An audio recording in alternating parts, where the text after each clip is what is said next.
Hello and good evening, everyone. Welcome to yet another session organized by Positivity. We are going to talk about decision fatigue and AI, the role of AI in creating so. Now, why is this topic important? Because this is quite an emerging field already, but there is a lot of mysticism around understanding how AI can help us make a lot of decisions, but also can create a lot of confusion around making decisions.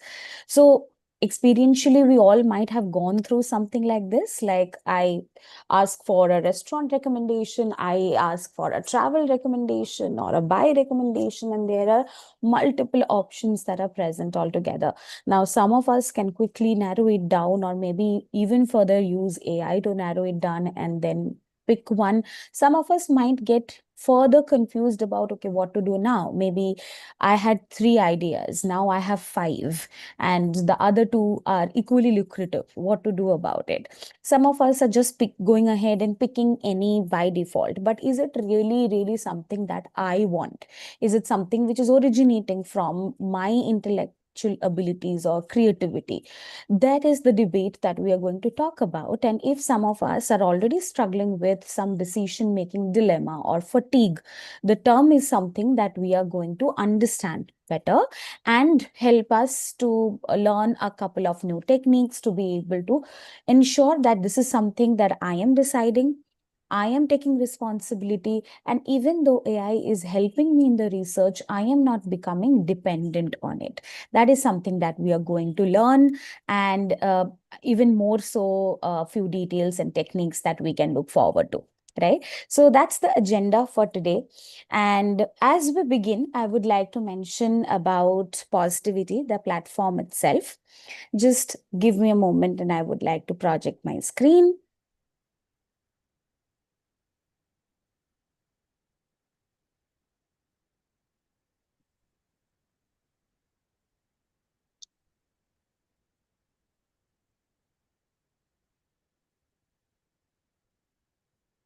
So, Positivity is a mental health platform. We are headquartered in Singapore.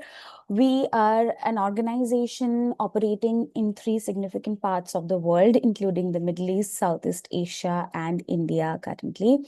We are working incessantly to bring in quality mental health care to everyone and bring credible source of psychologists who are listed on our platform with their variety and plethora of expertise that you can access, and you can gain a lot of knowledge, insights, and start your psychotherapeutic journey with us today.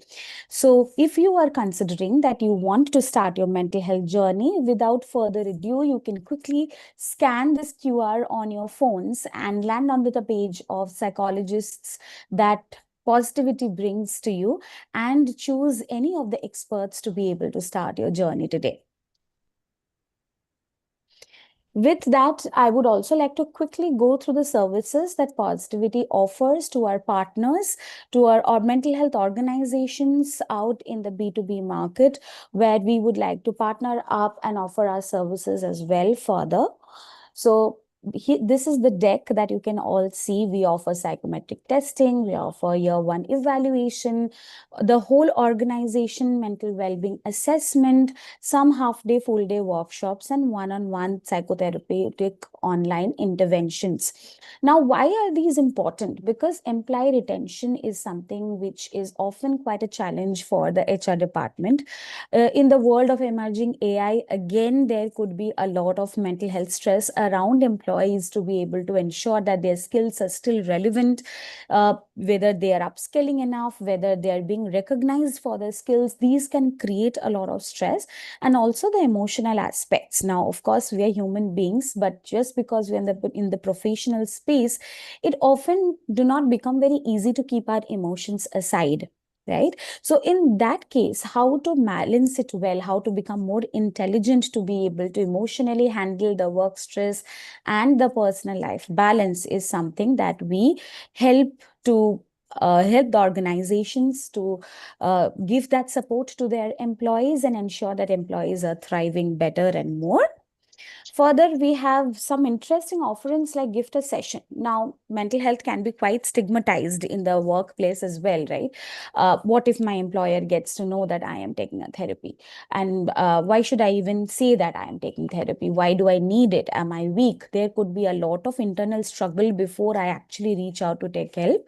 To be able to make that journey easier, this is a very simple step that my colleague or my manager, anybody can take anonymously with the help of a coupon code and a gift to whoever is in the need or might benefit from that service. And they can simply put in the code and avail that session without their confidentiality being broken or the worry of the management being aware of all the details. So that's a brilliant concept that we offer to you, and that can be beneficial. Group therapy and therapy at work is something which again brings in mental health services to your doorstep at the office. Therapy at home is specifically for people who go through debilitating conditions, maybe a post chemo work, maybe post operational condition, situations like postpartum depression, severe depression, where functionality becomes extremely challenged, but the employee cannot return to work. In such a case, they can avail these services where our professionals would visit home and give the support to the employees that they require. And 24 into 7 helpline is something which the employees can avail help at any point of time across the globe in different zones for their mental well-being. Having said that, the last part for the introduction session is getting to know our panelists for today. We have Ms. Ramya Krishnamurthy with us. She's a clinical psychologist and working in the industry of mental health for the past 8 years. She's adept in psychotherapeutic techniques like CBT, DBT, REBT, and a lot of other emotionally, existentially enabled intervention methods. She has her own private practice and is also a consultant with Positivity. So I welcome you, Ramya, to be the speaker and expert for today's session. We're looking forward to hearing from you and become more enlightened in today's session. Thank you, Shakulika. That was a really nice introduction. And I had gone through, all the offers and, all the things that Positivity is, the B2B that you're doing, the online sessions and everything. So it looks like a really good, good platform for people to be able to access mental health, mental health services. So that's really good. Thank Okay. you. Thank you. The recognition from professionals like you really matters to us a lot. Mm, And finally, I'll be your moderator today. My name is mm, Shatadipa. I am in-house mm, psychologist and moderator at Positivity. I also have 8 years of experience in the field of mental health and psychotherapy. mm, And I would like to take this discussion forward and go to the first slide itself and make it more relevant, that why are we talking about today. mhm, So as I have already mentioned, the decision mm, fatigue is a term that we have come upon today, but the experientially we have been dealing with it for a really long time. Lot of information, lot of options. Even if you see these days, like what to watch for entertainment, mm, nothing something serious, but mm. for entertainment itself, when we switch on the TV or any OTT platforms, there is a AI chatbot or suggester that comes up today Yes. that, okay, from your Mm, past trending history, mm. watching history, these are the few likely shows that you might want to watch that comes Yes. up. Now, Mm, while that can reduce some effort, do we really want to watch those? Is something that we need to think about, or is it mm. something that we are becoming more dependent or more lazy, that we don't even want to browse, so to speak, that what is Mm, it that I want to mm. watch for my entertainment, right? That's Yes. something which is happening to all of us. And Mm, mm, while it is all okay and making our life easier, the dependency part might slowly start getting a little debilitating, more mm. challenging to an extent where people find it difficult to make an effort or less Yes. exciting, and it Mm. leads to a lot of procrastinations and decision Mm. dilemma and self-doubts. I'm sure you're going to talk about all of those, right? Yeah. Yes. So, do you think we can start with some polling? Like, what is it that Sure. our audience thinks about today's topic, and how often do they go through this dilemma? Let's find out. Yes. Yeah. Let's do that. So, whoever has logged in from the system, you can access the quiz on your system itself. You can just click on the open option on the screen and you will find the questions and then options to respond to.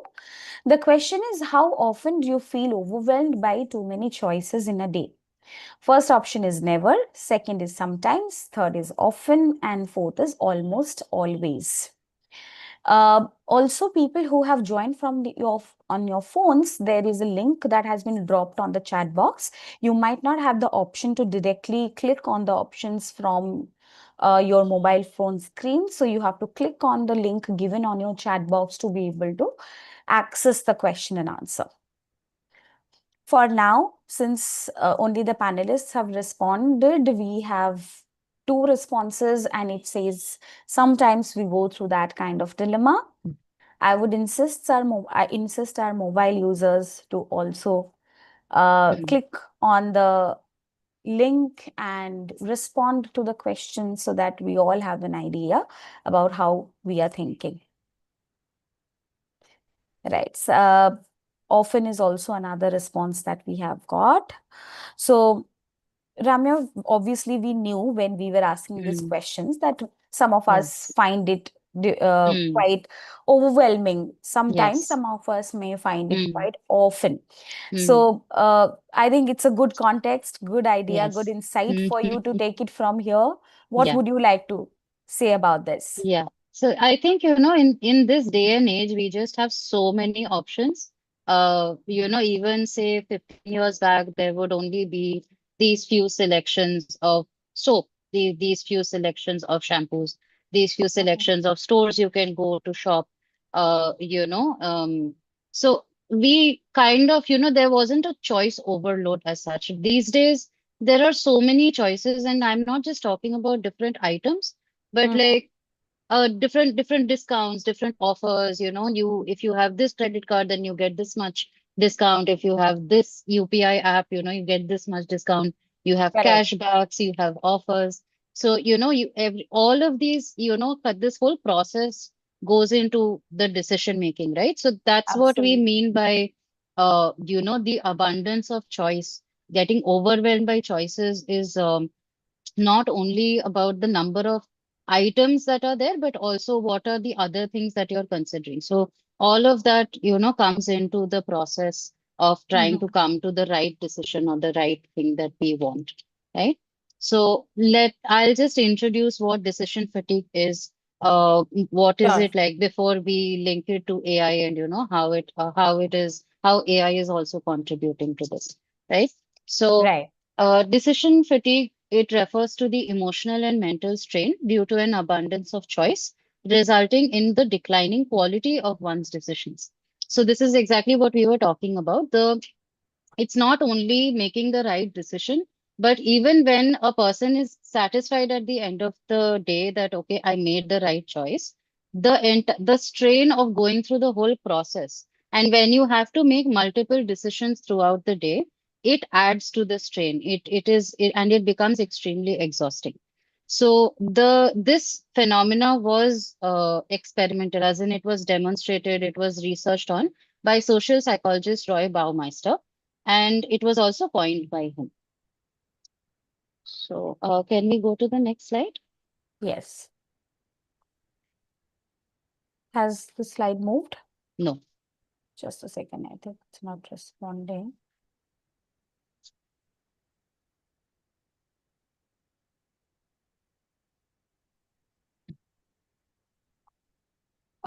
Just give me a moment. I'll Hmm. reshare this. I'm so Sure, sorry sure. for the No glitch. worries.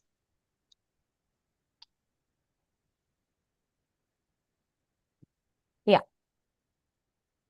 I'm just waiting for it to load. Yes, right. So how does this happen? So the experiments that were conducted by Baumeister showed that our mental energy is finite. It is not infinite. The cognitive capacities we have is limited.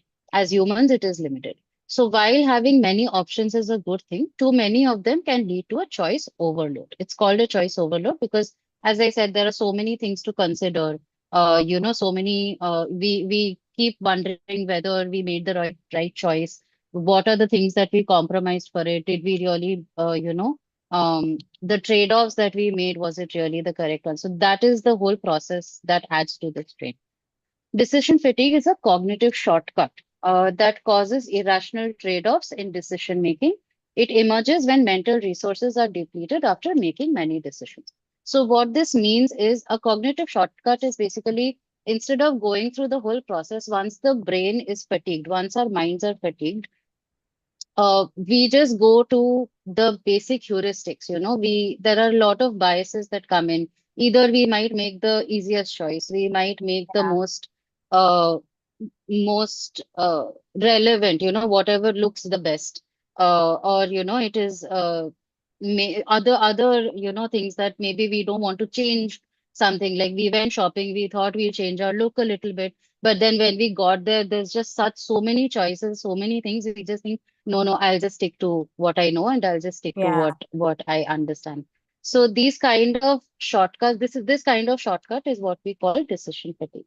And these kind of biases is what kind is related to decision fatigue as well. I think it Can happens. next. Hmm.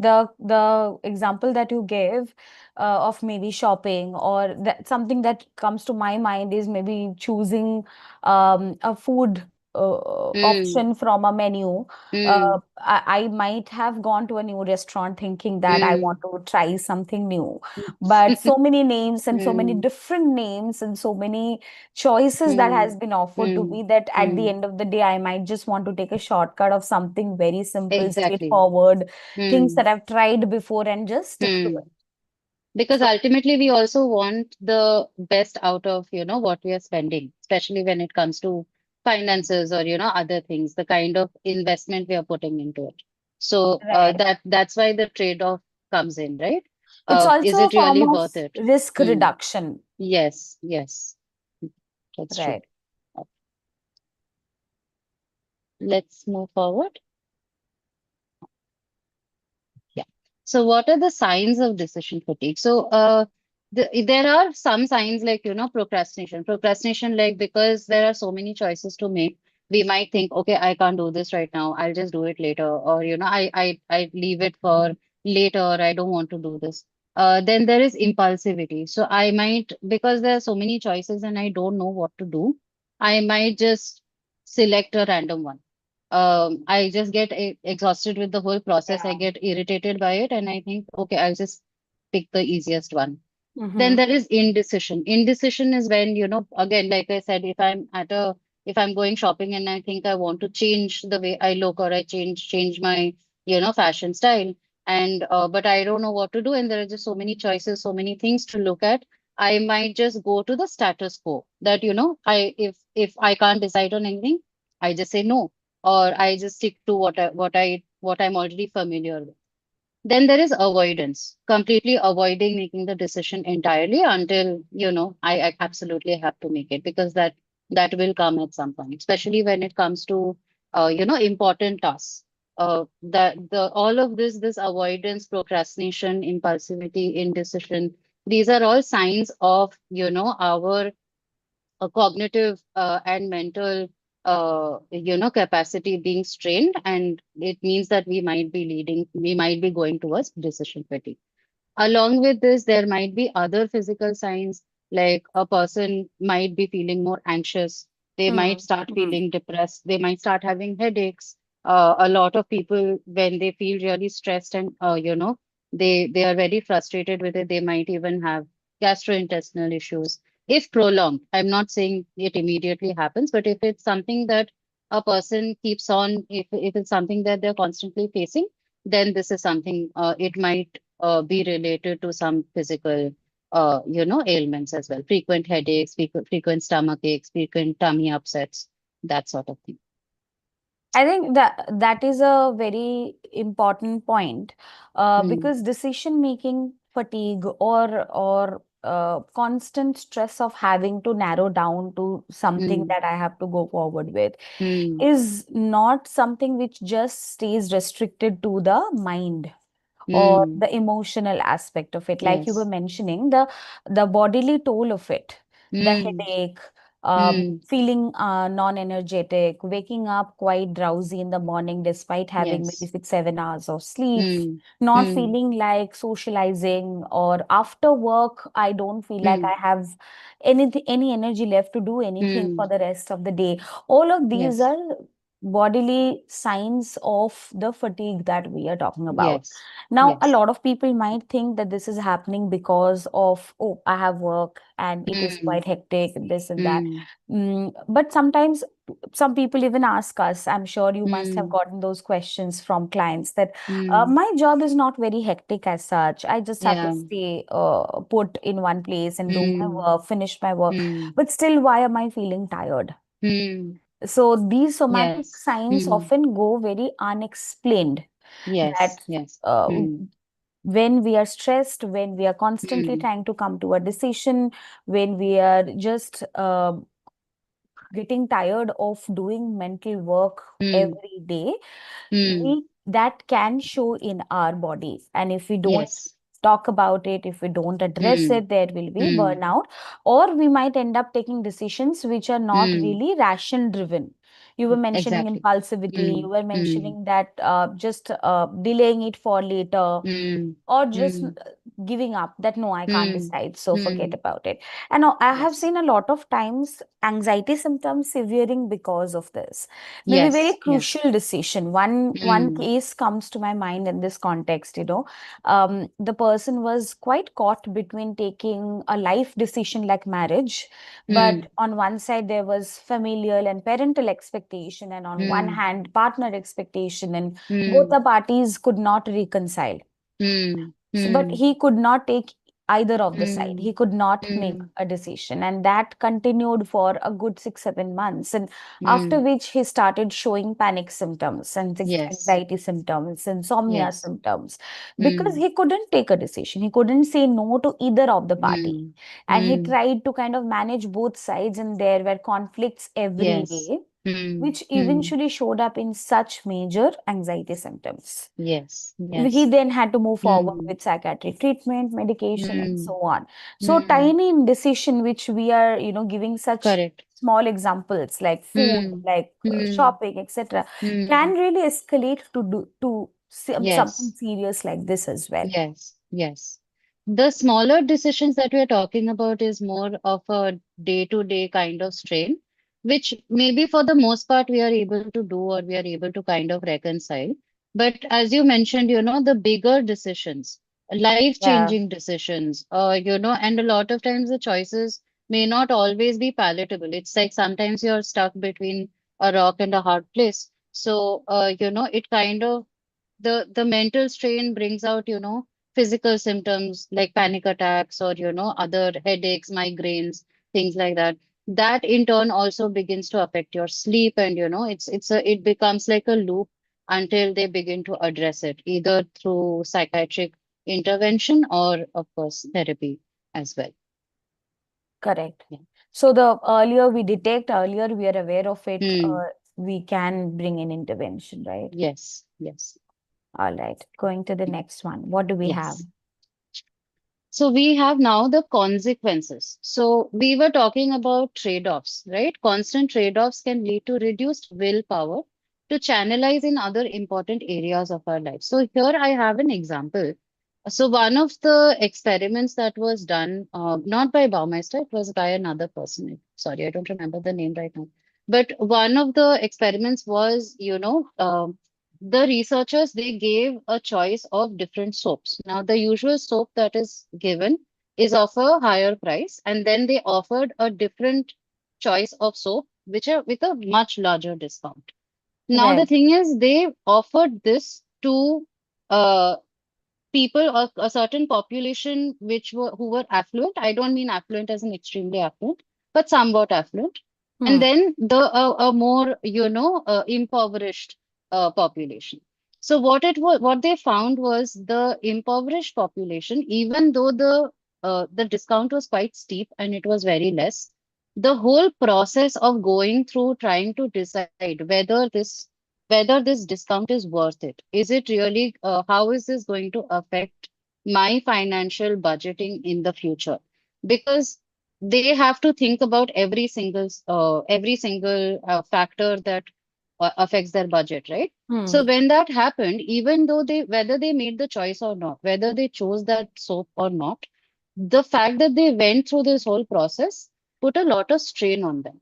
And because of that, they had reduced willpower to channelize into other aspects of their life, other aspects, say their jobs, or maybe Mhm. upskilling themselves, going, into education, things like that. But the Right. more affluent population, they didn't have to think about these things. That trade-off wasn't really something they had to consider.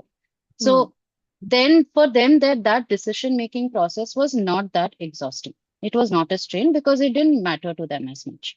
Right. So this is exactly what it's related to what you were saying. When it comes to bigger things, Higher when it stake. comes to, yes, more higher stakes, the trade-offs have to be considered so much that it Hmm. really does bring a lot of strain. And ultimately, because our cognitive faculties are limited, the Hmm. amount that we have is limited, the energy is limited, we don't have a lot left over for other things. So this also has a lot of effect on the socio-economic aspect. This is, that really comes in here. Another consequence of decision fatigue is it affects a person's ability to self-regulate against impulses. So Hmm. impulsivity, as we know, is a sign of decision fatigue. So we go for the easier option. Maybe we go for Right. the status quo option. Hmm. And this is also related to, say, I'm sure you must have heard that you should never go grocery shopping when you're hungry.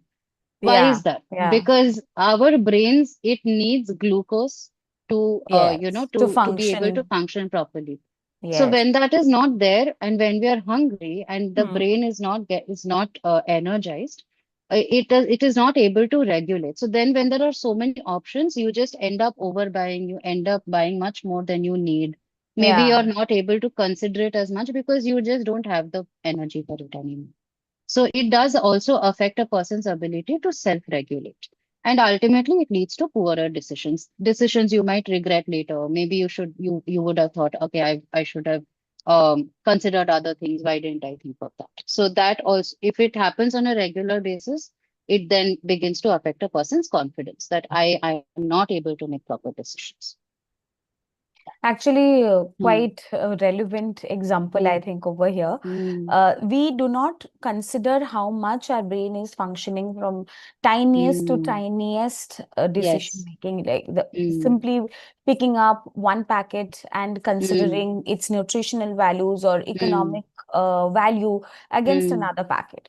Hmm. Apparently, looking at it, it looks very easy thing to do, something which we shouldn't be even worried about, comes to us very naturally.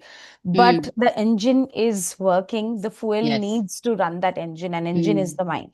So mm, that's some, if that is something which is not fueled well or is mm, tired, it mm. will obviously not run well, as simple Yes. as that. So Yes. we need to Mm, be mindful of that. mm. Okay. So here, I'll give you another example. So artificial intelligence and decision fatigue. So that is the core part, of course, why we are here and why we are talking about this. This Correct. was another example in a tech company or in a company. There was a customer success team. They Mm-hmm. were they had started implementing AI. So this AI began to give a lot of insights. Hmm. It would upload the information into the customer relations manager. It would generate a lot of backlog suggestions, and Hmm. it would even create reports. It would create full reports.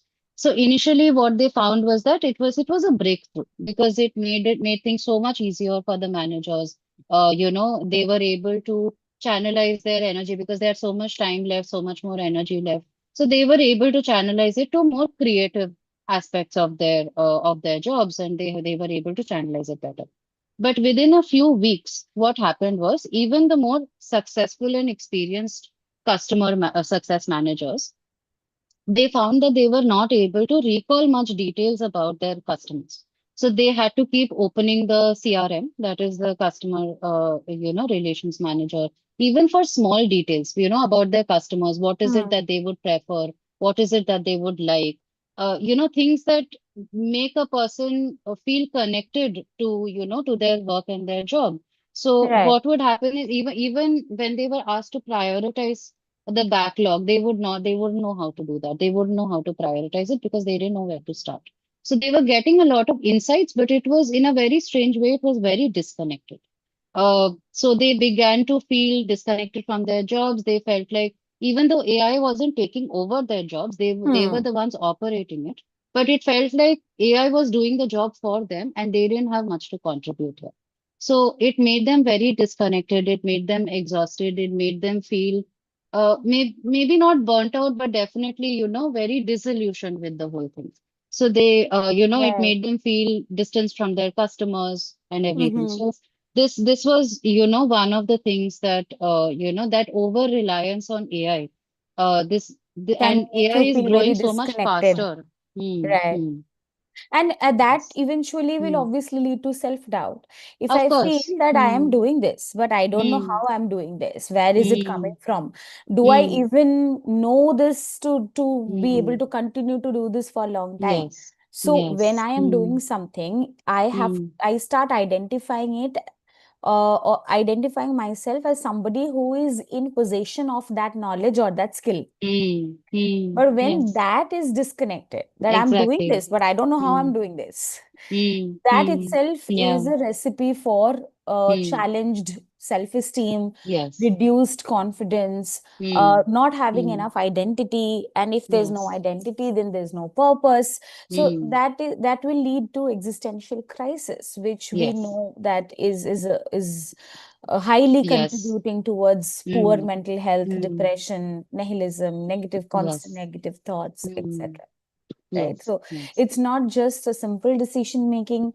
It's not something, oh, AI is making life easier. Hmm. Why Hmm. don't we simply Hmm. use it? It is the It, stake is much yes. higher than that. I Yes. don't know if all of are aware of it. Hmm. So it's high time that we Yes. become so, right? Yes. It's more about how we use it rather than whether we use it or not, which we will see moving forward. Absolutely. Yes. Absolutely. So as you were saying, whether we use it or Hmm. we use it, how often and how well, regarding that, we have our next poll coming up. Hmm. So if you can see it on your screens, do you rely on AI tools like ChatGPT, Spotify, etc. for recommendations? Yes or no? Rarely, sometimes, frequently, almost always. So it's not a yes no question. Like we were saying, that how often do you do it? How often do you rely on it? Recommendations for your entertainment, lifestyles, and decision making. So how are our trends looking like? Hmm. We have It seems 50%. like it happens quite often. Yeah. Right. So Hmm. we can see like a Hmm. 50-50 split Hmm. sometimes and frequently. Hmm. Hmm. Uh, we do not have the extremes here, which is good, but Hmm. also being in the gray area, being in the spectrum of using it Hmm. frequently and Hmm. sometimes might Hmm. run the risk of slowly crossing that boundary and moving Yes. towards Hmm. relying on it almost Hmm. always. Hmm. That's what we are talking Yeah. about here. And this is something that I've seen in a lot of my clients as well. They frequently, on a day-to-day basis, they are not just my clients, everybody, a lot of people I know as well. Hmm. Because AI is just so integrated into everything. Right. We go to any app that we go to, it will have AI integrated into it. So somehow or the other, you end up using it and you end up using the suggestions. And then, somewhere you begin to feel very dependent on it. Any question you have, Yeah. anything you Yeah. want to say, you say it there. You talk about it there. You ask it, and you are again like depending on this for even day-to-day decisions. Even something that we could have maybe thought about, taken some time to think about, Time. and then Yeah. come to a conclusion. We just Just go ahead and take offloaded this. that. Yeah. Yeah. Yeah. Something Okay. very funny recently happened that we were trying to come up with a wedding hashtag of a friend. Okay. And if you remember when the trend started, like mid Mm, 20, 15, 16 mm, onwards, mm. people would typically try to be a little creative and brainstorm Yes. around it and what to say. That would be a whole process and a Whole fun thing to process, do with exactly, your, right? yeah, with your loved ones. With Yes. your Mm, group of mm, friends or cousins. mm, But mm, now that is being channelized to AI. Like ask mm, ChatGPT to mm. create hashtags, and you Yes. give prompts like if you Mm, want it to be a desi version, or if you want mm, it to be a complete word play around the mm, letters, mm. and it will offer you all sorts of Yes. those It will things. do anything you ask. That's the thing. Correct. So even Yeah. something so personal, which would be the whole fun and concept around Mm, it, is mm. now becoming a job which we are offloading. Yes. Yes. So that's Mm, how we are reducing efforts of decision making or mm. creativity and coming down with choices. I Yes. think Yes. very interesting observations from day-to-day life, right? Yeah. Yeah. Okay, so now we come to the paradox of choice. So, AI offers, as we were just talking about, it multiplies the choices, a lot of micro choices. And, the more the option, the more the cognitive load as well, right? So, when we are Correct. offered, so the paradox of choice is basically up to a certain point, we are able to make choices just fine. But when there are too many choices, too many options, we freeze and we become Yeah. paralyzed. And Yeah. that is what ultimately results in decision fatigue. So, and on top of that, AI is a lot faster. So, our brains are not that fast. It's capable of a lot of things, but AI offers a lot more, a lot quicker than we are able to catch up to it. So that also becomes, Absolutely. extremely overwhelming. Reinforcing. Hmm. Yes, yes. It becomes Overwhelming. overwhelming, Yeah. yes. Yeah. Because And we need some hmm, breathing space. We need some cognitive breathing space to be able to think and analyze and then come to a conclusion, I which think AI the does not offer. Mm, paradox is also around the fact that we are overwhelmed, but we are mm, still going back to it because it's doing it so mm. fast. Yes, yes. And that's getting Mm. addictive. Yes, One day, addictive, and we also feel pressure to know exactly what to do, correct. So, Yeah. Also, we think that, okay, what if we, like a lot of us run the risk of being a little sensitive towards making error. What if we are wrong? yes. What if I Mm, I make a wrong mm, decision or I make a wrong choice? Let me mm. just uh, AI is also becoming like a cushion to run through all the risks that I just want to Yes. eliminate in the first round. Yes. So the Mm, risk-taking appetite, the mm, confidence building process of, okay, mm, let me try and learn from my mm, errors, that mm. itself is also being taken Yes. away Yes. at this juncture. Mm. Okay. Let's go on to the next slide. Yes, cognitive offloading. So cognitive offloading is basically when we are delegating the thinking, our analysis, and our memory entirely to an external system like AI. So Correct. here, what is basically happening is we are not just taking in the information, we are just giving it everything. We are asking it to analyze, we are not using the critical analysis abilities, the skills that we have to problem solve. As you said, the trial and error of it. That let me Hmm. try and see what this is. Let me try and see what are the pros and cons of this particular option. What are the pros and cons of that option? Because we are scared of error, maybe because we are scared of being slow. We Mm-hmm. want it to be done quickly, or maybe we feel very pressurized. So Yeah. people tend to, that's why so many people, especially in the younger generation, on a daily basis, they are, relying on AI for the smallest of decisions or for the day-to-day things. Hmm. It's been found to affect their problem-solving abilities entirely. Abilities. Yeah. Yeah. Mm, Even simple, even mm, sometimes AI gives you an option, two options. So, like the mm, response one or response two is something that mm, you like better.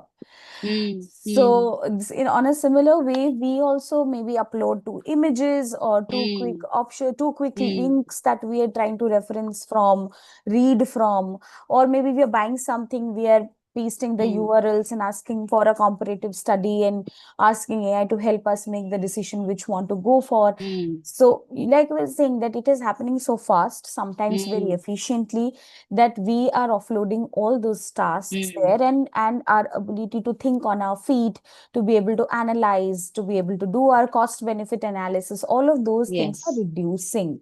And yes. going forward, if that becomes extremely diminished, then Mm. at real stake situations when we have to do it, chances are We are higher lost. we are Yes. lost, and we might feel Mm, very overwhelmed. Anxiety may mm, shoot up because we have not done this mm. for a really long time. Yes, So, yes. those are all the risks that we are running. Hmm. And the sad part is we don't realize, like, because it's become so integrated, we don't realize that the self-doubt that we are having is because of this dependence, because we Yeah, don't see it as a dependence. People who are using it on a daily basis. It's like it's like a daily thing we are doing. So yeah, it's it yeah. does it does doesn't count as, oh, okay, As this might be the dependence. reason. Yeah, it Yes. is Hmm. becoming almost like a day-to-day process, a habit. Hmm. We are not Hmm. realizing how it's becoming so much part of us. Like it's becoming Yes. organic almost, Hmm. which it is Hmm. not. It's not, So, yes. yeah, maybe taking opinion perspectives, yes, but if we do 80% of offloading of our cognitive functions, Mm, like decision mm, making, problem solving, mm, then mm. only 20% is remaining, which is us Yes. and completely Mm, us. mm, So, obviously, mm. we will not trust ourselves at real time situations next time. Yes. Yes. Okay.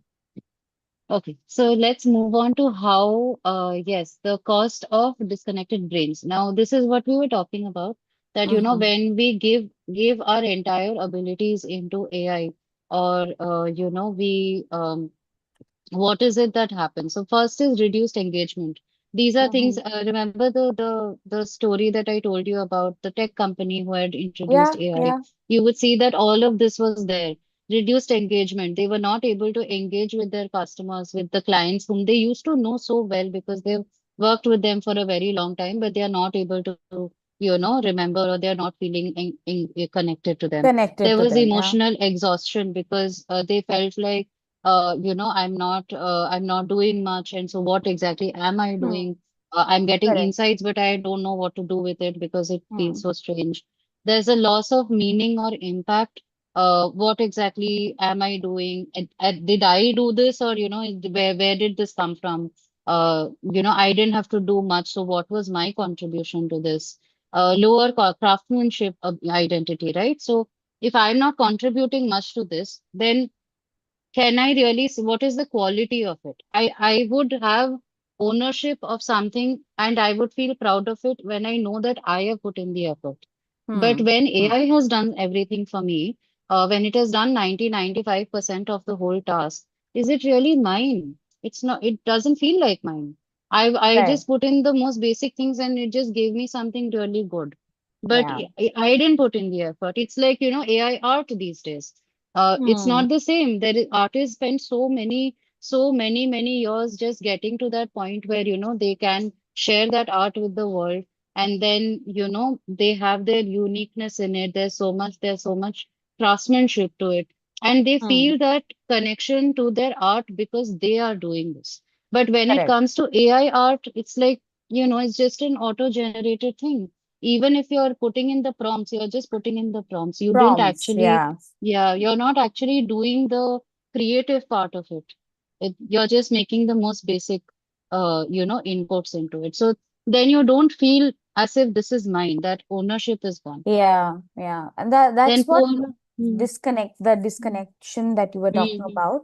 The mm, disconnection from self leading on to mm, mistrust, leading on to reduced mm. self-esteem. Yes, yes. Then poorer recall, as we saw, they were not able to remember, details of even the most, the customers that they worked with for a very long time. And then there is an over reliance on automation for thinking, because this is what we were talking about just a few minutes ago, Hmm. where if we are giving everything to AI and it's thinking for us and it is making judgments for us, and it's a day-to-day thing. It's so integrated into people's daily lives that they don't even realize that this is happening. So they are becoming over reliant on it for thinking Hmm. as well, for making judgments, for critical thinking, problem solving, and they're, slowly losing that ability themselves. Yeah. Right. Mm. Uh, yeah. Okay, we have So, another poll now. yeah, we have Mm, another poll on that context mm, that all of these points that we saw right now, that losing mm, self-reliance, losing creativity, a lot of dependence, and maybe becoming quite stuck and overwhelmed at the time that we mm, really have to personalize something, maybe create an original idea or solve a problem without AI assistance. How is that shaping? On that line, we have the next poll coming up. Have you ever felt more confused after getting AI suggestions? That more than it's solving our problems, sometimes we are confused not just what to choose from. The confusion mm, also occurs later. That, okay, mm, I have been using mm, AI for a lot of decision making. Now that it's mm, not there, or now that mm, I really have to be authentic of mm, myself, where do I mm, start from? What do I do? mm, Has that confusion come up? I mm. just wanted to understand that from the cohort. So Mm. let's see.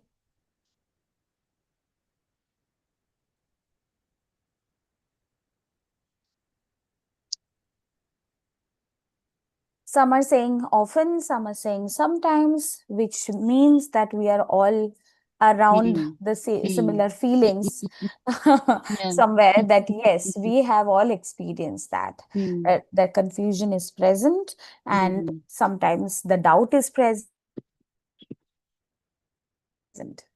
Yeah. Okay. So now we go on to how we can reduce decision fatigue, right? So Yes. before I go into how we can reduce decision fatigue with I just want to mention how to reduce decision fatigue in general, because we have to remember, I mean, we have to consider why people are Yeah. relying on AI this much, right? Because, we feel pressured, maybe we feel extremely stressed, maybe we think that, we will not be able to come to that decision on our own. Maybe Right. we are already tired, we are already running low. So, certain things that affect decision fatigue, even if we don't take AI into it, is Yeah. to make sure that we are getting proper rest, that we are getting proper sleep, we are eating properly. Especially as you remember, I told you the grocery shopping thing, don't do Yes. grocery Yes. shopping while hungry. So these are all things that we really need to keep in mind, because it does affect our mental capabilities and especially our ability to make good decisions. Other than that, certain things can also help, like there are some decisions that we make on a daily basis which are very tedious, but also very Hmm. repetitive. Like, Right. what am I going to cook today? What am I Hmm. going to wear today?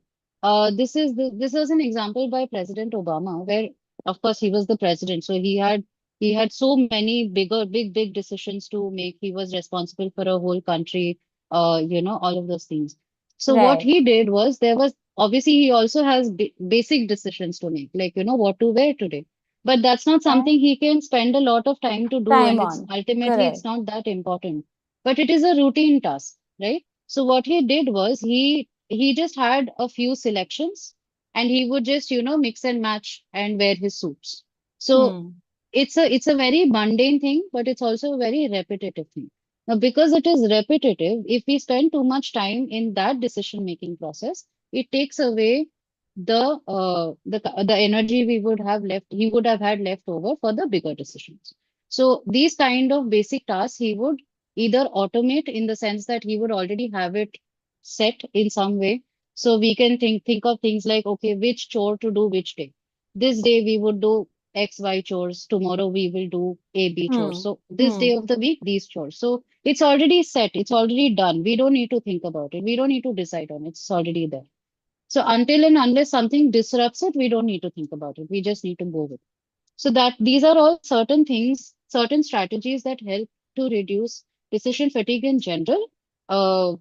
Because then we are not spending so much time in the mundane, repetitive kind of decisions that we need to make. Okay.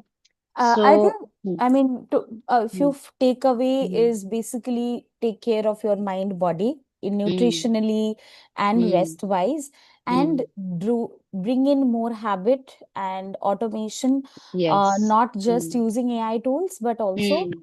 building Mm. habits in a more Yes. disciplined manner, Yes. be it Yes. either assorting your clothes Mm. or doing Mm. things on a regular basis Mm. without thinking Mm. about it much.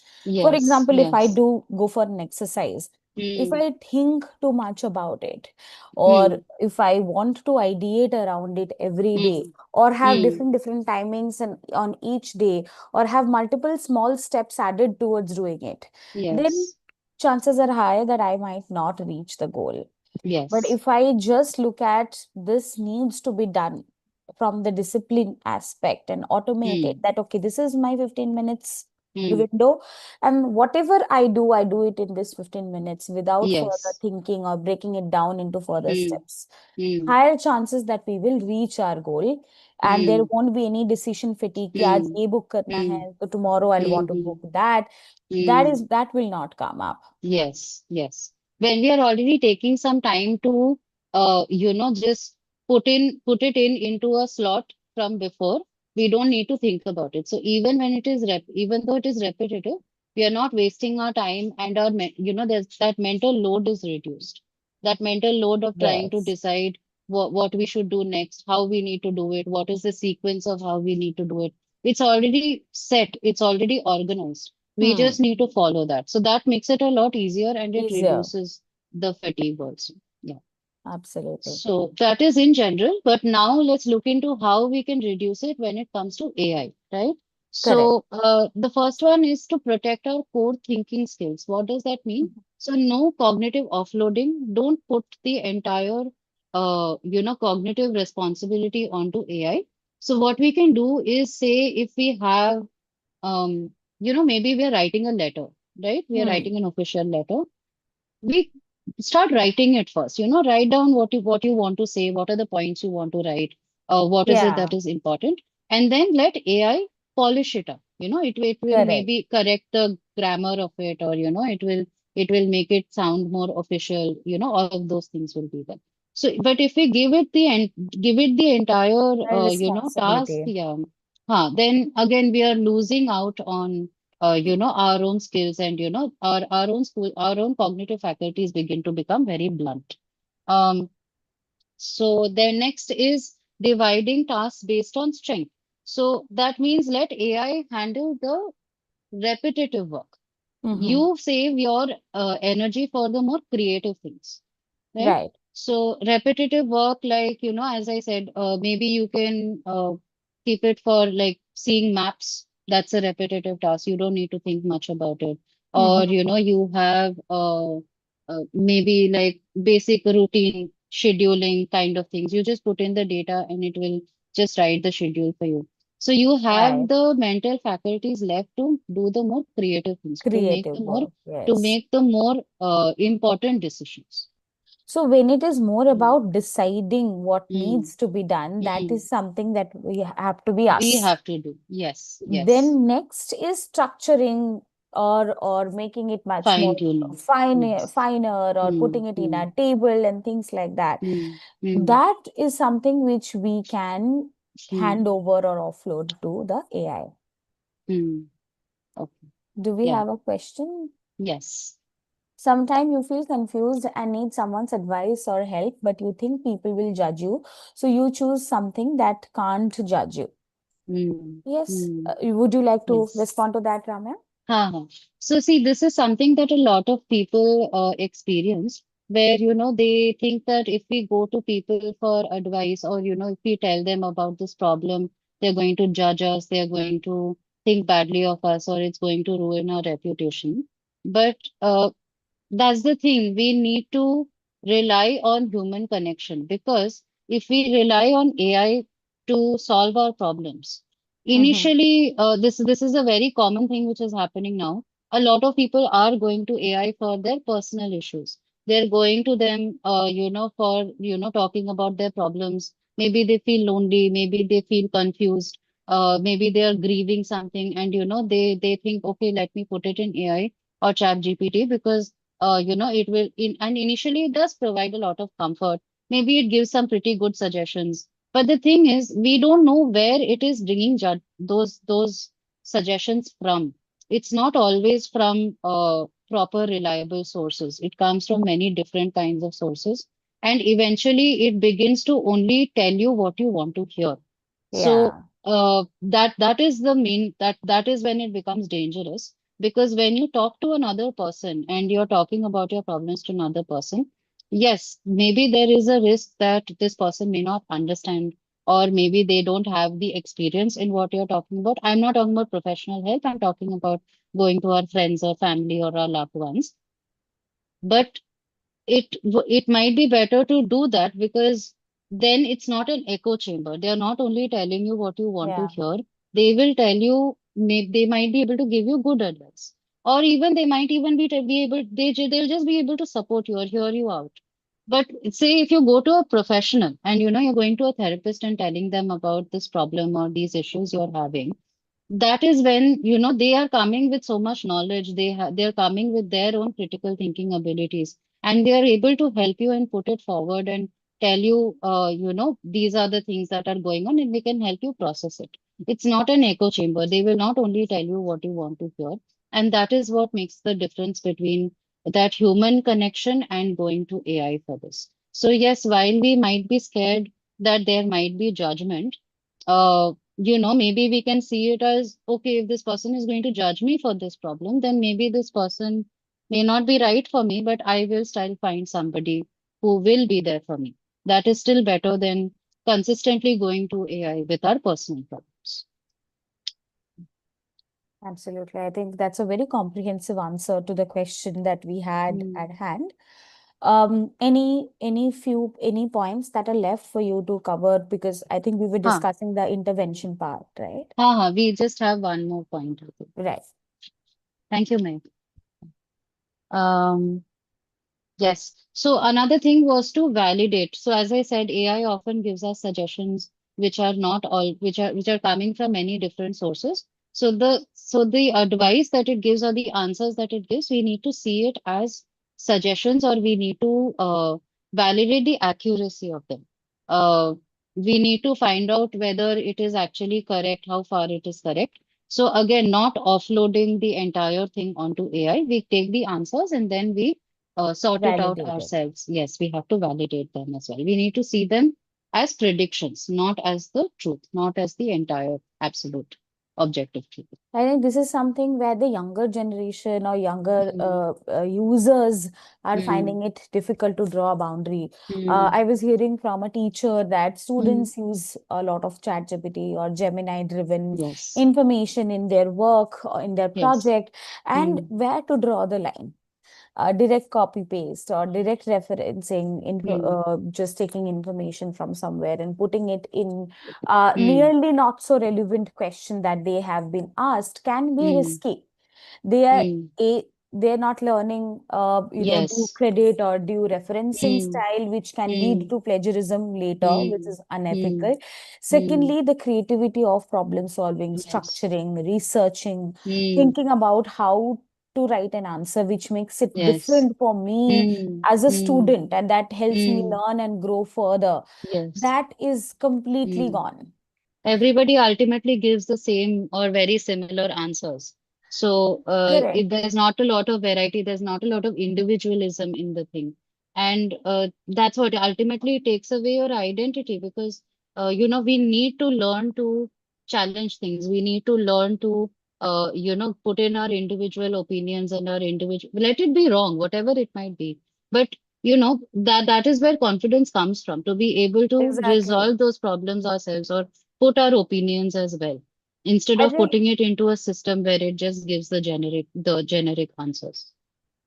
absolutely. The biggest Mm, risks that we are running here is loss of uniqueness, identity. mm, mm, Second thing, some very important skills like researching, using your mm, own creative way, mm, and mm, even risk appetite, which mm, eventually leads to building mm. of a good, secured sense of self. Yes, If that yes. goes down so much and the Mm, dependency on AI increases so much, then mm, the mind will be extremely fragile to be able to withstand emotional challenge mm, problem Hmm. solving, failure, that Hmm. will be Hmm. seen as a huge blow to Yes. the self. Hmm.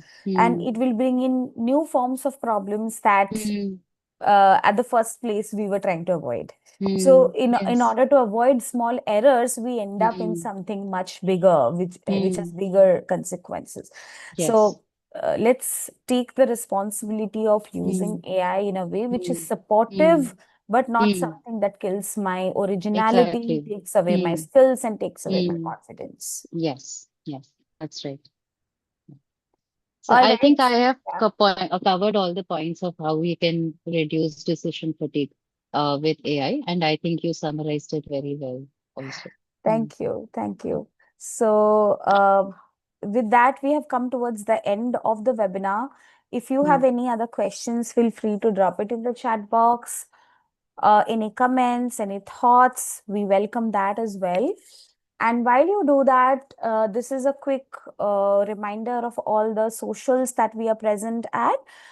Quickly give us a follow or subscribe the pages to be able to be updated with all relevant information, intimations of webinars and important discussions that are happening out there, to keep yourself updated with all the well-being tips that you might need. mm, And we also are having a very similar discussion tomorrow in sync with this month's theme, which is AI. We were talking about it today itself, mm, self-esteem, right?